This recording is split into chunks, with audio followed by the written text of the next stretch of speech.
This was originated by Joe Barton, who wrote the original script on Spec. That was then worked on with Joe Barton and Michael Pearce, who, as you said before in that interview, made Beast, which I absolutely loved.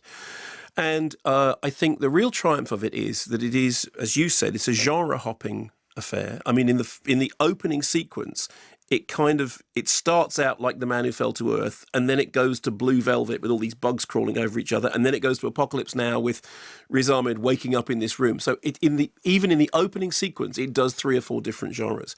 But what it does is it keeps a very careful balance between the inner and outer worlds.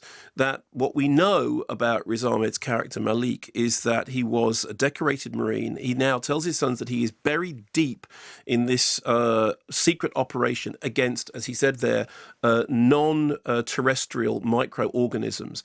And dealing with this has made him phenomenally paranoid. He hears bugs in the wall. He covers himself with fly spray. We see stuff on the television about outbreaks of violence. There is an encounter with a cop who he sees something in the cop's eyes which tells him that this is an infection. The whole point is you look the same, you act the same. It's Invasion of the Body Snatchers, but in fact you're being invaded by hosts. And what the film does is it starts out like a kind of M. Night Shyamalan world event, movie like The Happening or Signs. But what it's more interested in is the interior psychological story about what this is doing to this central character. And there is also, as he said, there's a family road trip involved in it, in which him and his 2 sons are on the road. He says at the first it's a road trip, and then he says it's not a road trip, this is a rescue mission. Then there's a parallel story going on alongside it about a parole officer whose entire world is being turned upside down when government agents come calling, and suddenly she finds herself in this world of family annihilators and everything is turned upside down. And what I like about the film is that it keeps you all the time on this balance between his perspective and a slightly more standoffish perspective. The score, as was mentioned by Jake Kersley, is fantastic because it goes weirdly, contrapuntally from natural sounds to more unnatural sounds as the narrative goes on. There is an awful lot of William Friedkin's Bug in the back of this. William Friedkin filmed Bug, which was a Tracy Letts stage play, and the film came out in 2006.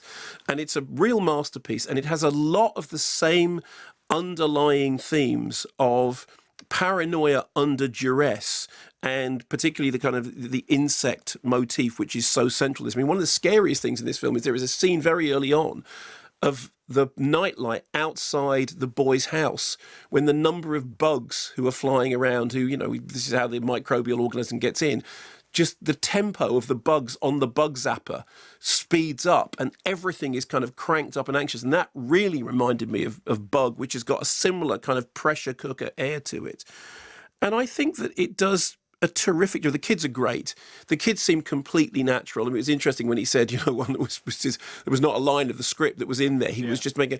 They did seem to be doing that thing of existing rather than acting. But they felt like his sons. They did. They all felt like a family. And that is because he is a brilliant actor, because this is a very well-written script. Again, I will credit Joe Barton with the original script.